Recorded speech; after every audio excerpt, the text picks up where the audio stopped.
Is Peter Thiel's inner circle behind the Satoshi Nakamoto pseudonym? 2 years ago, billionaire entrepreneur Peter Thiel suggested he met the person or group of people using the Satoshi Nakamoto pseudonym. Thiel came close to claiming knowledge of Satoshi's precise identity, saying he met an individual involved in creating Bitcoin during a financial cryptography conference in Anguilla 23 years ago. Those rumours have come to the surface again after Thiel's colleague Balaji Srinivasan recently predicted that Bitcoin will be worth $1 million. It's possible Thiel did know Satoshi. After all, Thiel ran in the same circles as them, from working with Elon Musk, meeting the founders of eGold, being a member of the PayPal Mafia, and befriending Srinivasan and the founder of the first Bitcoin magazine, Vitalik Buterin. But how deep do these ties go, and how likely is it that Thiel knows who Satoshi really is? Peter Thiel and eGold. At a conference in Miami in 2021, Thiel told the audience he has considered who Satoshi might be. He said, quote, "My sort of theory on Satoshi's identity was that Satoshi was on that beach in Anguilla. I met them on the beach in Anguilla in February of 2000. We were beginning the revolution against the central banks. We were going to make PayPal interoperable with eGold and blow up all the central banks." End quote. During that February 21st, 24th conference in the year 2000, Thiel met with the founders of eGold. At the same time, he was still working for PayPal, which he co-founded. He had expressed interest in integrating eGold with PayPal. eGold ended in 2007 when the US Justice Department closed the project and arrested its founders for unregistered money transmission. eGold's fallout and forfeitures lasted for over 7 additional years. In any case, the Financial Cryptography Conference is one of the longest-running conferences for cypherpunks. Researchers from that conference would have given Nakamoto plenty of ideas for Bitcoin, publishing papers like, quote, "Electronic cash, technology will denationalize money," end quote, or, quote, "Efficient electronic cash with restricted privacy," end quote. Thiel believes that Satoshi was on that beach in Anguilla and learned lessons from eGold's failure. For example, Thiel believes that Satoshi learned about the importance of anonymity. To this day, Satoshi is indisputably the world's most anonymous billionaire. Also, Thiel believes that Satoshi learned how a formally organized corporation would be vulnerable to a government seizure or forced closure. Satoshi carefully chose MIT's open source license for Bitcoin and never incorporated, setting Bitcoin up for long-term success. Peter Thiel and the PayPal Mafia. Thiel's involvement in Bitcoin dates back to the 1990s, when cryptographers became disenchanted with banks. At the time, Thiel and most of the couple dozen of members of the PayPal Mafia, a name formed in the early 2000s and emblazoned across the cover of Fortune magazine by 2007, were working on various fintech startups. Most of Thiel's friends group acquired multi-generational fortunes through dot-com startups and IPOs in the early 2000s. For example, one member of the PayPal Mafia, Elon Musk, is occasionally referenced as a co-founder of PayPal. Specifically, Musk co-founded X.com, originally meant to become an online bank. Eventually, X.com merged with Thiel's Confinity Incorporated, a mobile payments and cryptography company. Confinity launched PayPal in 1999, the year before its merger with X.com in 2000. eBay acquired PayPal in 2002. Musk and Thiel took their share of the payouts and presumably went their separate ways. Thiel went into venture capital, and Musk famously sank his cut into Tesla, SolarCity, which was later acquired by Tesla, and SpaceX. However, they both maintained an interest in digital payments. In 2021, Musk directed Tesla to purchase Bitcoin, as well as to accept it as a form of payment for electric vehicles. As the richest man in the world at the time, those moves gained significant media coverage for Bitcoin. Of course, Musk soon moved past Bitcoin in favor of various altcoins, including his pet project Dogecoin. Musk's criticisms of Bitcoin's energy usage was one of the contributing factors to Michael Saylor's creation of the Bitcoin Mining Council, to refute false and misleading claims about Bitcoin's environmental impact. A former SpaceX intern fanned the rumor that Thiel may have known Satoshi Nakamoto by suggesting that Musk himself created Bitcoin. That intern cited similarities in Satoshi's and Musk's writing styles, including crutch words and phrases, as well as some circumstantial evidence. For example, the software for Musk's X.com and Satoshi's Bitcoin were both written as monolithic software in the C++ programming language. In any case, Musk has denied being Satoshi. Balaji Srinivasan bets on Satoshi becoming a trillionaire.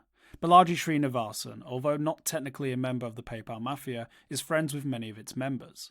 Srinivasan previously served as Coinbase's chief technical officer and a general partner at Andreessen Horowitz, Silicon Valley's highly influential venture capital firm. He also invested in digital assets like Bitcoin, Chainlink, Ethereum, and Solana.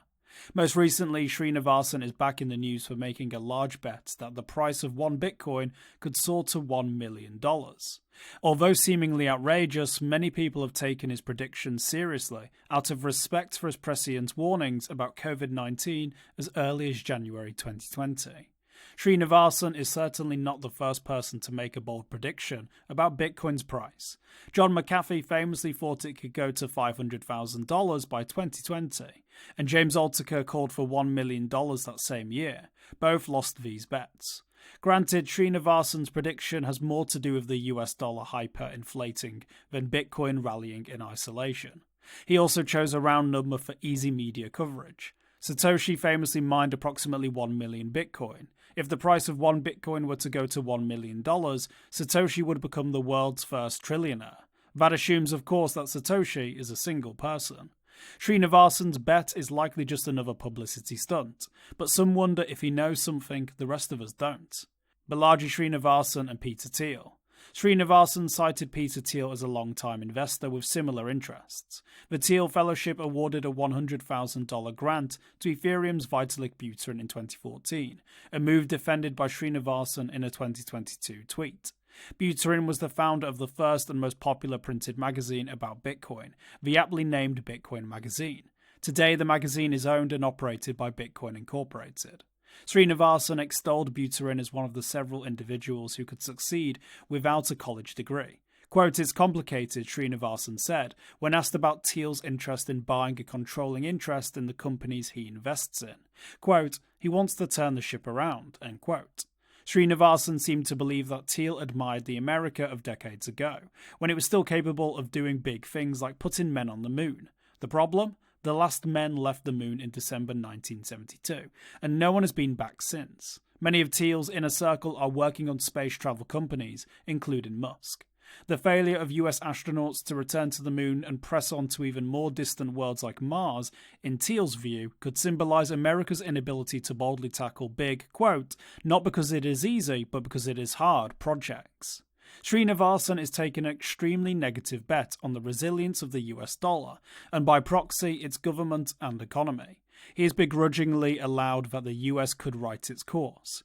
However, he cites many problems, including the way laws are passed by Congress, quote, "tested in production," end quote, as well as the limited ways to respond to rapid challenges to US dollar hegemony.